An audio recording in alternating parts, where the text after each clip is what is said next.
Bonjour et bienvenue à cette session d'enseignement. Mon nom c'est Suresh Guna. Nous sommes en train d'enseigner sur notre héritage spirituel. Notre héritage spirituel. Je pense que c'est un sujet très important parce que nous ne voyons pas seulement certaines choses concernant notre héritage, mais nous sommes en train de voir, disons, une étude, nous sommes en train de faire, en effet, une étude très complexe, très complète. Alors, la semaine ou dans l'ancienne session, ou la session précédente, j'avais parlé un peu sur le nom de la famille. Et le nom de la famille, j'avais souligné que ce n'est pas chrétien, quoique chrétien elle-même, c'est un mot qui porte certaines connotations. Ce n'est pas autre chose, ce n'est pas un nom ou un titre qu'on reçoit. Mais en effet, c'est quelque chose, le nom c'est quelque chose par lequel le monde spirituel nous reconnaît, et non pas naturel. Je pense qu'il y a des versets dans la Bible, et je voudrais seulement parler quelques minutes dedans. Il y a des versets dans la Bible, par exemple dans l'Apocalypse, quand Dieu parlera du nom, un nouveau nom. Et il dit très bien dans ces versets que j'écrirai sur lui le nom de mon Dieu et le nom de la ville. Et dans le chapitre 2, le verset 17, il nous dit, sur ces cailloux est écrit un nom nouveau que personne ne reconnaît, que personne ne connaît. Donc vous voyez que le nom dont nous parlons ici, ce n'est pas un nom par lequel les gens vous appellent, mais c'est un nom par lequel vous êtes connu dans le monde spirituel.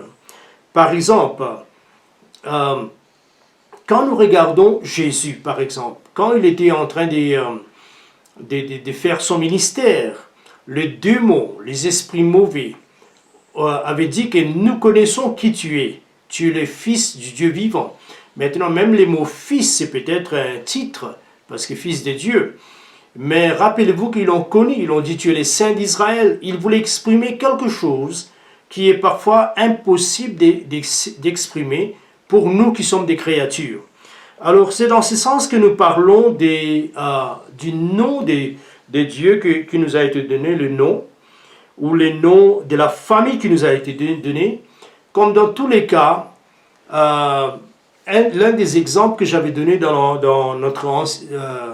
notre message 5e session, ça c'est 5e session, et j'avais dit que souvent des fois quand je grandissais, il y a des gens qui me demandaient des questions. Par exemple, ils me disaient, mais tu es de quelle famille? Et dès que je les disais le nom de la famille, ils étaient complètement informés. Ils me disaient, ah bon, toi, tu habites à tel endroit. Donc vous voyez que les noms décidaient l'emplacement spirituel. Bon, naturel dans les cas. Mais les noms aujourd'hui décident ou décrivent l'emplacement spirituel. Et deuxièmement, ils disaient que tu es celui-là ou ceci ou cette personne est ton père et ta mère et des choses comme ça. Votre propriété est là. Donc si nous regardons bien, le nom que Dieu nous donne, c'est un nom d'abord, premièrement, qui est reconnu par le ciel, reconnu par les démons. C'est le nom que Jésus a dit qui est écrit dans le ciel. Et c'est un nom qui définit notre emplacement, là où nous habitons. Deuxièmement, notre héritage, ce qui nous appartient. C'est un nom qui nous connecte des dieux, qui est notre Père. Alors ça, c'est très important. Alors, je ne voulais pas trop parler sur le nom. Mais la chose que je voudrais commencer à parler aujourd'hui, c'est que nous héritons les caractéristiques avec les noms, les caractéristiques de nos parents. Et la session d'aujourd'hui, je voudrais consacrer cela en parlant du caractéristique de notre Père. Ça, c'est très important. Donc, tous les enfants, souvent vous verrez quand un enfant est né, j'en suis sûr que cela est votre cas aussi, et vous avez peut-être entendu parler, quelqu'un dire cela, il dirait, mais cet enfant, cet bébé ressemble, les yeux ressemblent à la mère. Et je ne sais pas, les physionomies, c'est les pères. Et puis, je ne sais pas, des choses comme ça. Il y a même pas longtemps, c'est là, j'avais vu un enfant et j'ai dit, mais ça, les yeux là-bas, c'est les yeux de la grand-mère, parce que je connais très bien cette famille. Donc, qu'est-ce que je veux dire? Que l'enfant, à cause des transferts de l'ADN, il y a une ressemblance spirituelle. Il y a certaines caractéristiques spirituelles qui deviennent les caractéristiques, je dirais, intrinsèques, c'est-à-dire qui est partie de sa nature, de l'enfant. De même, spirituellement, nous héritons aussi les caractéristiques de nos parents. De nos parents, c'est-à-dire de notre Père qui est Dieu le Père. Ça, c'est très, très important. Très, très important. Donc, je voudrais ici commencer à lire dans Hébreux, les chapitres 1, le verset 3. Alors, ouvrez votre Bible dans Hébreux, le chapitre 1, le verset 3, qui nous disent « Et qui, étant le reflet de sa gloire et l'empreinte de sa personne, et soutenant toutes choses par sa parole puissante, a fait la purification des péchés, et s'est assis à la droite de la majesté divine dans le lieu très haut. » Ici, nous voyons que la Bible nous parle de Jésus, le Fils, d'après lequel nous sommes modélés, nous pouvons dire. Et il nous dit quelque chose de très très intéressant concernant Jésus. Il nous dit que Jésus, il est le reflet de sa gloire. Donc il reflète la gloire de Dieu. La gloire de Dieu devient, la gloire du Dieu invisible devient visible en Jésus. Voilà ce que les caractéristiques de notre Père fait en nous, parce que ça réside en nous. Les caractéristiques, la gloire, la réputation du Dieu invisible désormais devient manifeste au travers du Fils. Alors, qui reflète, il est le reflet de sa gloire et l'empreinte de sa personne. Et puis il nous dit, soutenons toutes choses par sa parole puissante et a fait la purification des péchés et s'est assis à la droite de Dieu, de la majesté divine dans le lieu céleste. Donc voyez, la chose qui est intéressante dans ces versets, c'est que cet reflet de sa gloire, l'empreinte de sa personne, c'était simplement l'ADN qui était à l'intérieur de Jésus, parce qu'il dira très bien qu'il est sorti de Dieu.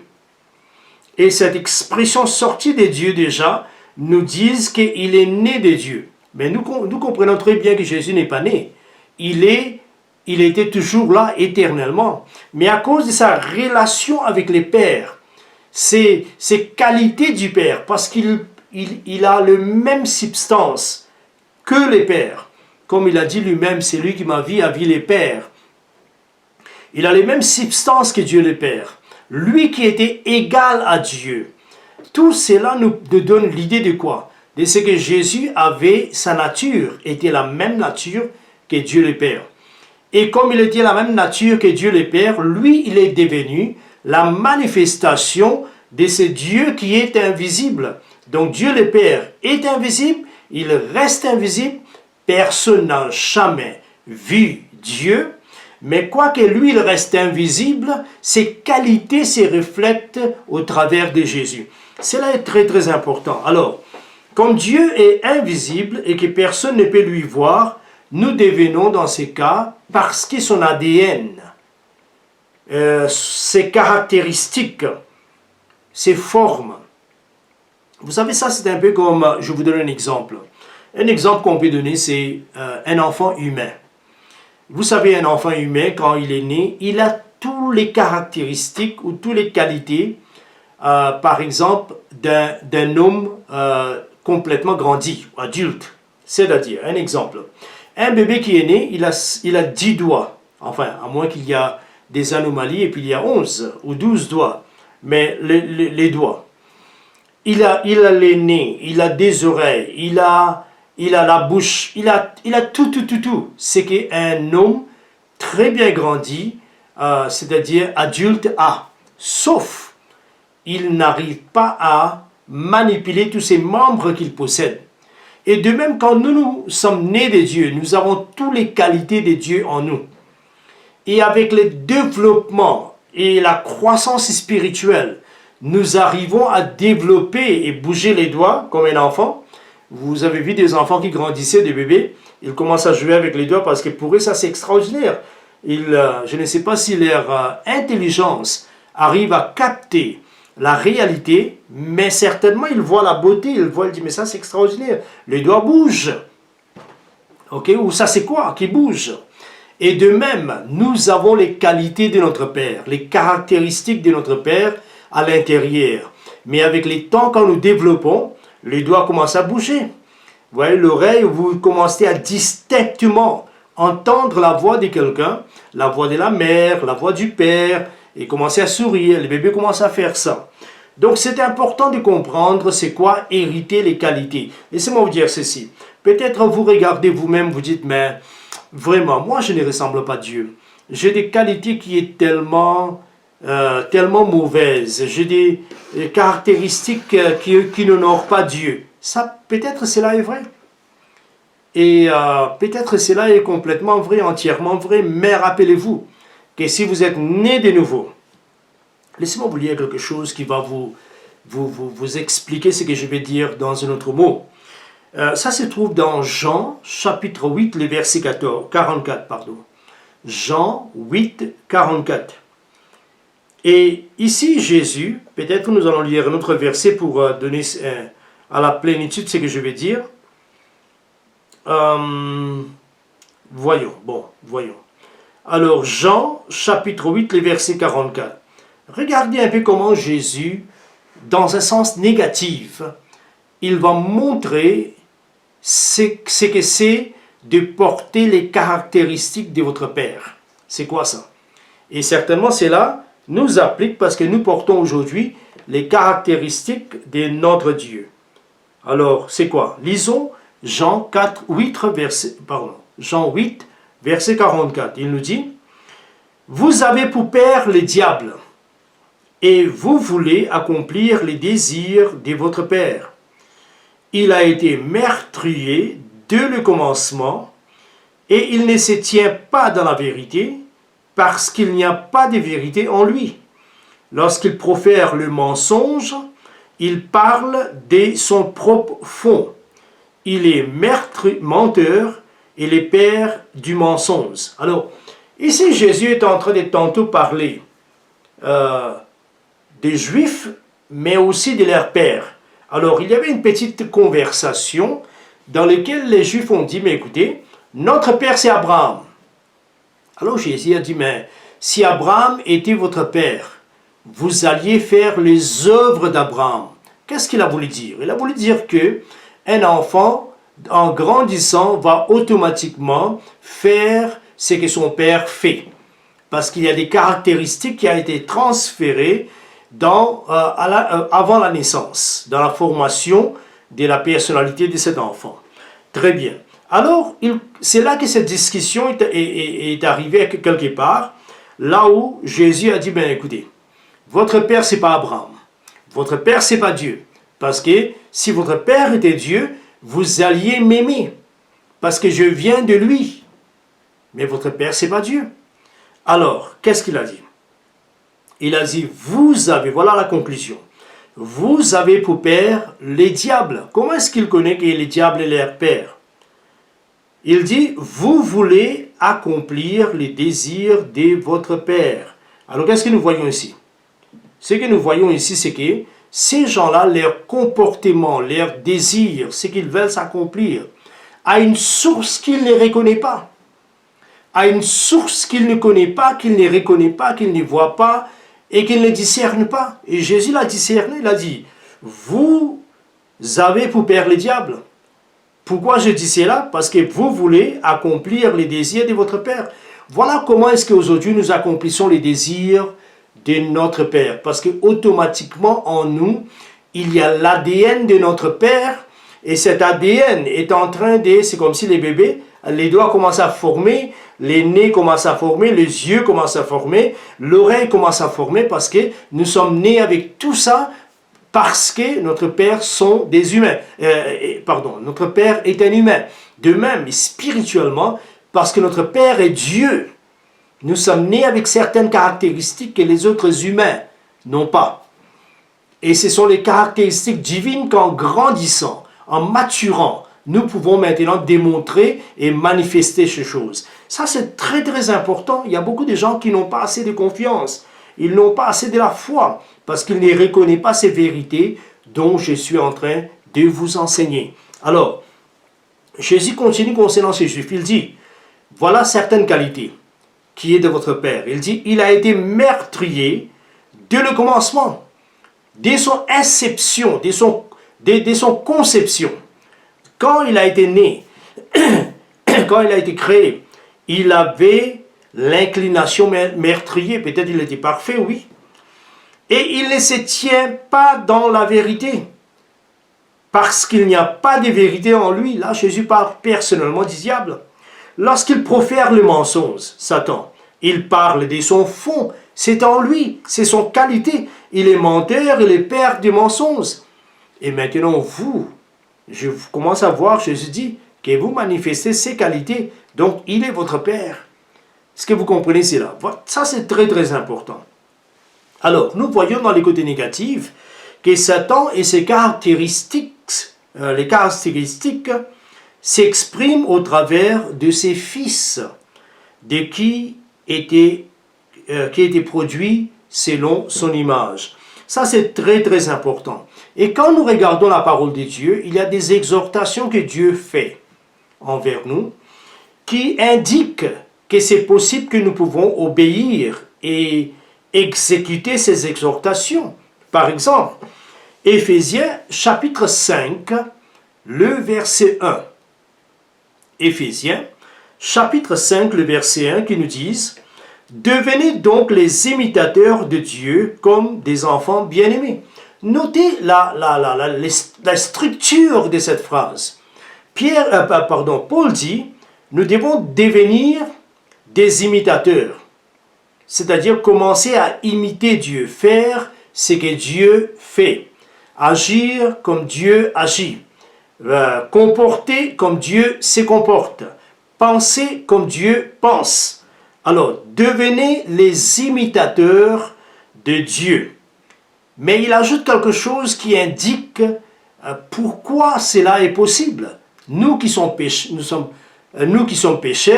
nous qui sommes des gens qui avaient des vies délinquants, des vies terribles, et désormais maintenant, nous pouvons faire comme Dieu. Alors, il nous dit, comme des enfants bien-aimés. Donc, la chose que Paul est en train de souligner ici, c'est que ce n'est pas au-delà de notre capacité, mais cela peut être au-delà de notre volonté.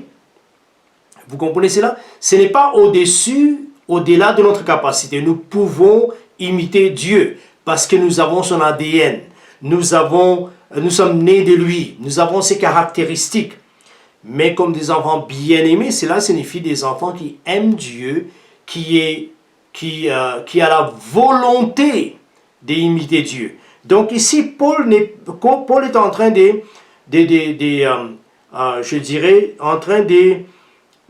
mettre la pression sur la volonté que sur la capacité.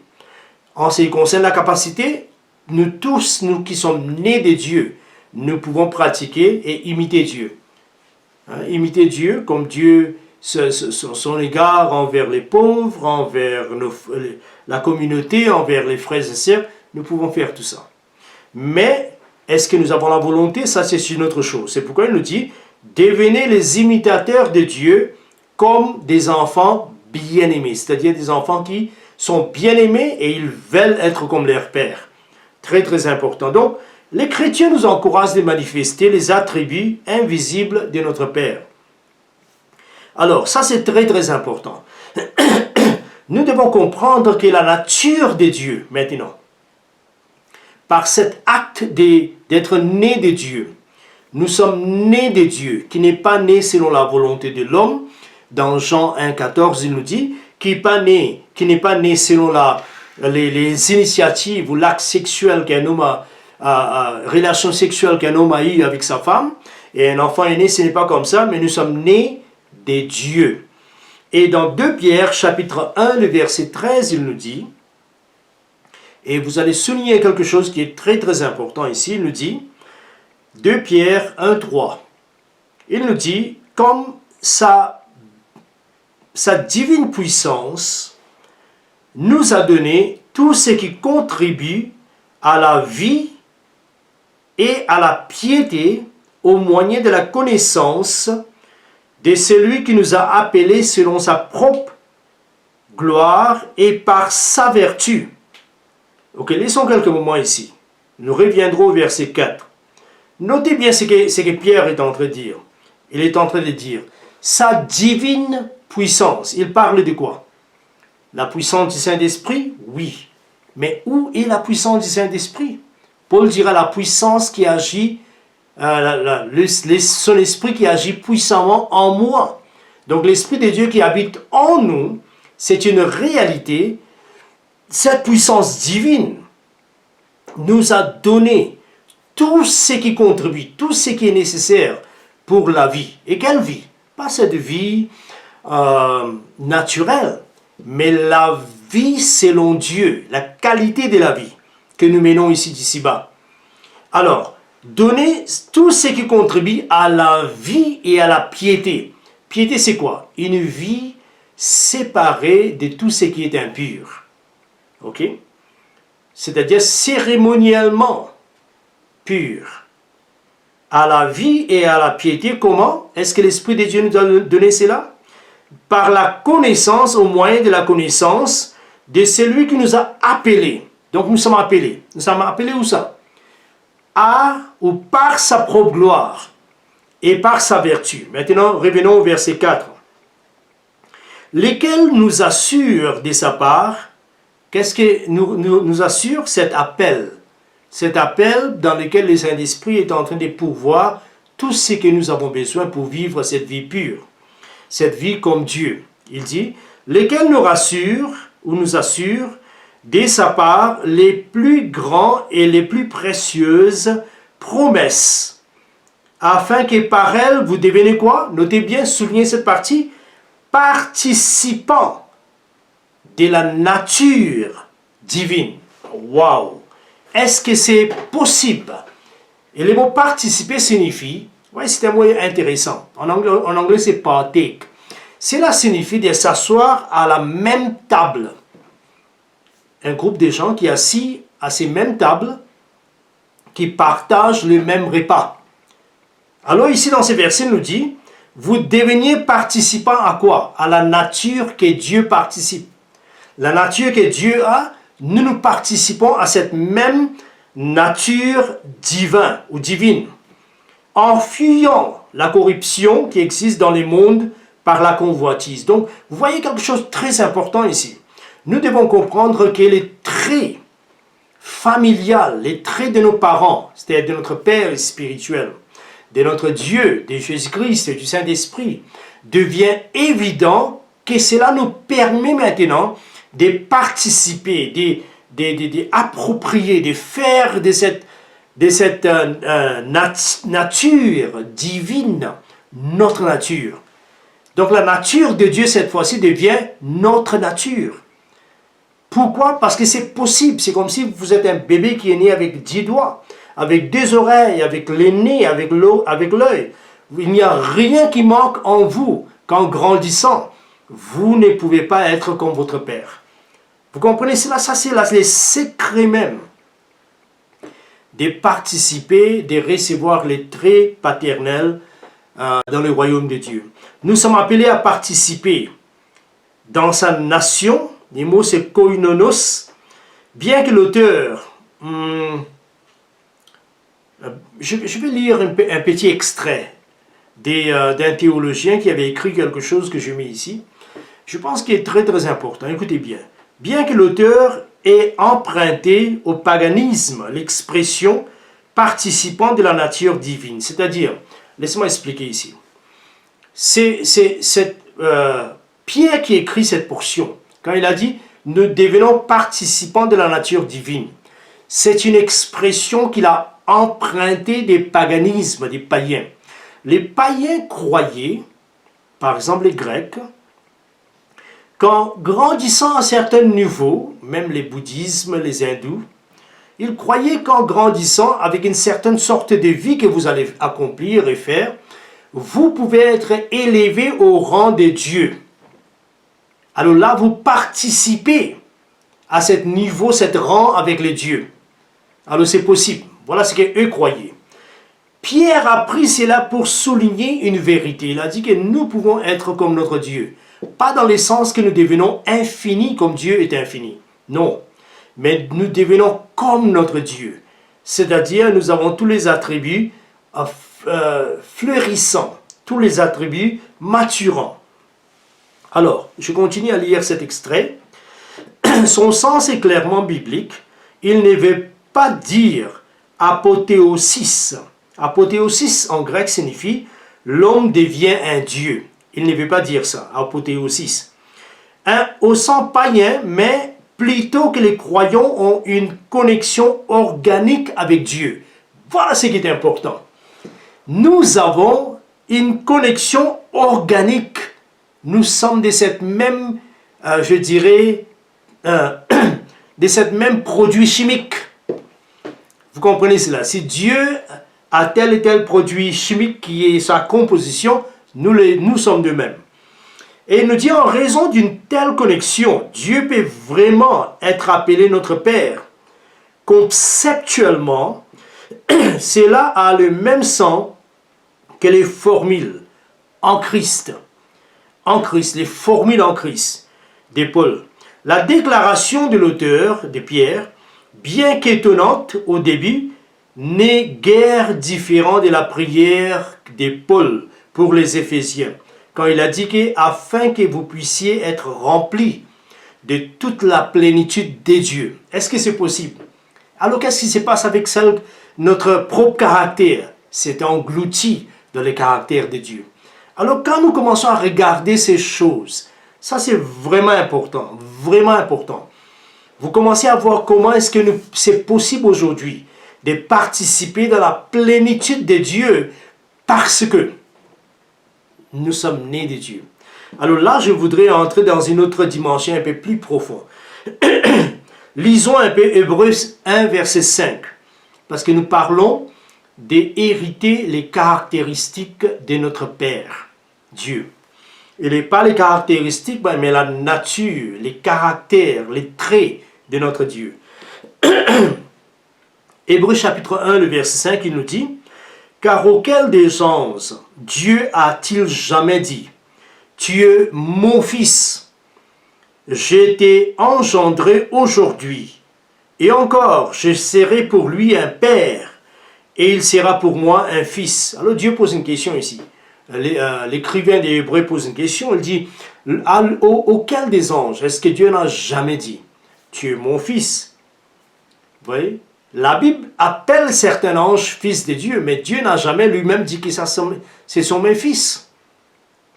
Dans les sens propres, dans les sens qu'il nous appelle ses fils. Il dit, et qu'est-ce que Dieu a jamais dit à un ange, je serai pour lui un père, et il sera pour moi un fils. Dans cette expression, Dieu est en train d'exprimer cette relation proche dans laquelle il dit, toi tu es mon fils. Et moi, je suis ton père. Il n'a jamais dit ça à un ange. Ok? Alors, le fils est engendré par l'effet de la transfert d'une sémence. Voilà, c'est ce que nous devons noter. Et je ne fais que répéter cela. Je ne vais pas même dépasser cette pensée parce que je veux que cette pensée soit bien inculquée dans votre esprit. Voilà ce que je veux. Je veux que cette pensée soit bien engravée dans votre pensée. Alors, là, nous allons lire le verset qui est très important. Le verset qui est très important. Et c'est par là aussi que nous allons terminer. 1 Jean, chapitre 3, le verset 9 et le verset 10. Alors, c'est le dernier verset que nous lisons et dans 10 minutes peut-être, nous allons terminer. 1 Jean chapitre 3, le verset 9. 1 Jean 3, 9. Et rappelez-vous que dans la prochaine session, quand nous viendrons, nous allons commencer à voir le royaume des dieux comme héritage. Rappelez-vous que dans tous ces enseignements, c'est que nous sommes en train de, en effet, pendant que vous ouvrez la Bible, je vous éclaire un peu,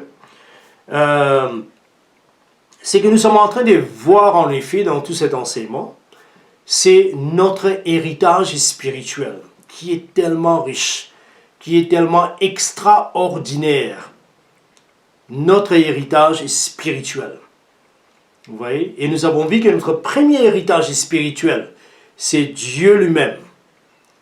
Et ayant vu que notre héritage, c'est Dieu lui-même, nous les recevons comme héritage quand nous devenons des Lévites. Et nous avons vu ça. Deuxièmement, nous avons vu que notre héritage spirituel, c'est la vie éternelle. Bon, pas la vie éternelle, parce que nous restons à voir la vie éternelle. Mais notre héritage spirituel, la deuxième héritage spirituel, la troisième, c'est le nom de la...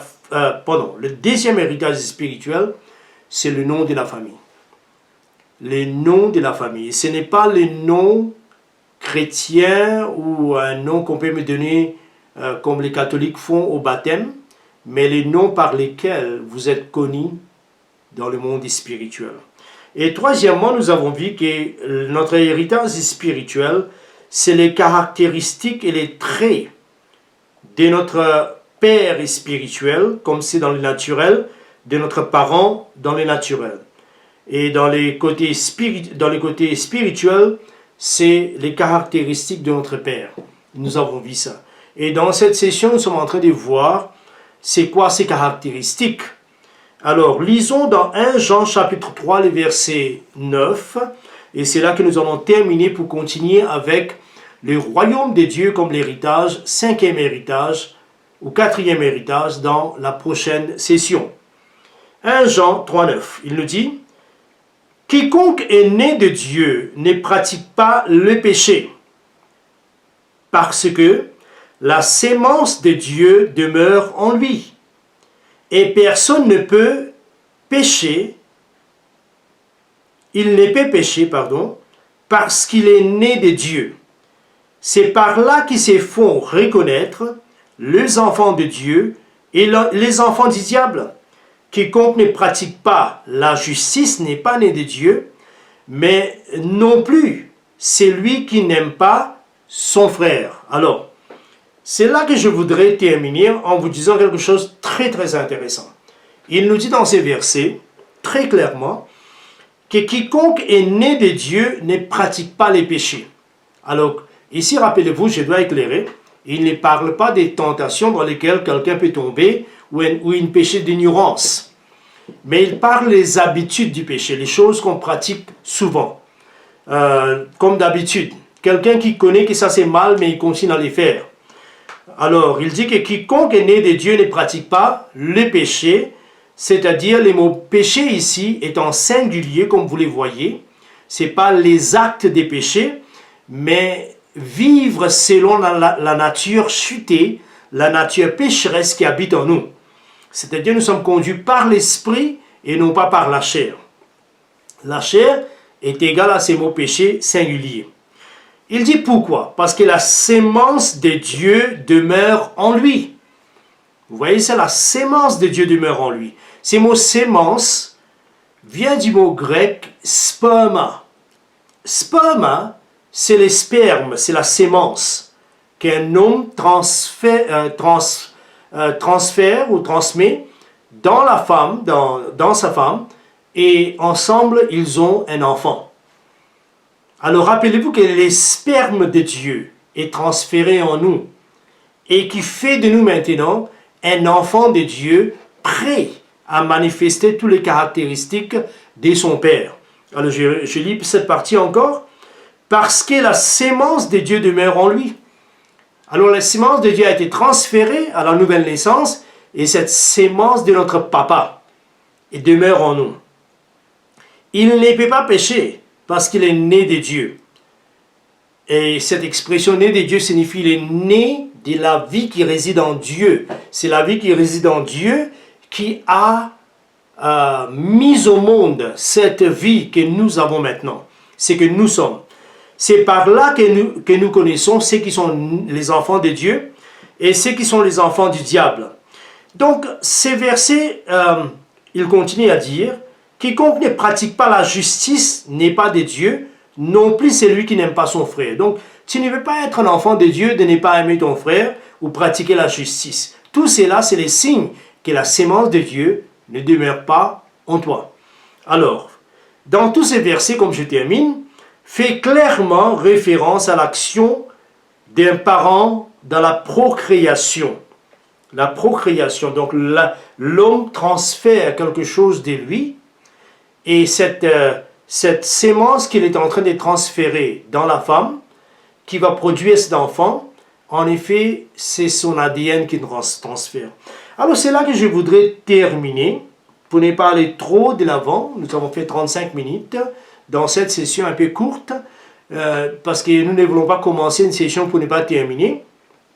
Dans la prochaine session, nous allons vous parler du royaume de Dieu qui est notre héritage. Parce que là, nous venons de parler de notre troisième héritage qui est les caractéristiques. Et vous voyez comment vous avez la force. En écoutant cela, vous aurez la foi que maintenant je vais vivre cette vie que Dieu m'a donnée. Alors ça, c'est très très important. Alors je vous encourage d'écouter ces messages plusieurs fois. Je vous encourage de vous garder loin de toutes les mal, les Covid, ce qui se passe. Et gardez-vous dans la foi et dans la présence de Dieu. Pour moi, nous terminons ici. Je vous demande de souscrire et de vous abonner à cette chaîne sur YouTube. Et je vous demande de laisser un commentaire, s'il vous plaît. Un bonjour, ça ira. Mais dire un peu de ce que vous avez écouté, ce que vous avez compris, c'est même mieux. Voilà. Que Dieu vous bénisse et à bientôt. Moi, c'est sur ce que là. Voilà, que Dieu vous bénisse.